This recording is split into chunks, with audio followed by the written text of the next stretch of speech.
Guys এই ভিডিওটা একটু দেখুন। মানুষ না বলেন, কোনো সমস্যা আপনার? মেয়েটার বিয়ে তো একজনের যেটা হাতে বেড়াইছি জান যায় নাই। মেয়েটার বিয়ে? আপনার দেশের বাড়ি কোথায়? আমাদের বাড়ি হলো সিরাজগঞ্জ। সিরাজগঞ্জ। তো মেয়ের বিয়ের জন্য একজন কারো কাছে কিছু চাইতে এসছেন? হ্যাঁ, তার ওরা দেয় নাই। দেয়নি? মানে যার কাছে আসছিলেন ওনার বাসা কোথায়?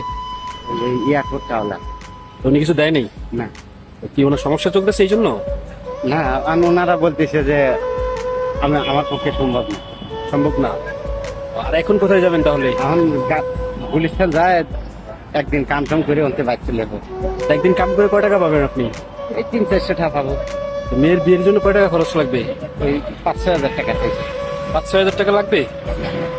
তো আপনি এখন গুলিস্তানে যাবেন কিভাবে যাবেন? আপনার তো পকেটে টাকা আছে? 20 টাকা ছিল, হেঁটে খাইছি স্যার। 20 টাকা ছিল? হেঁটে খাইছি। ও, আর কিছু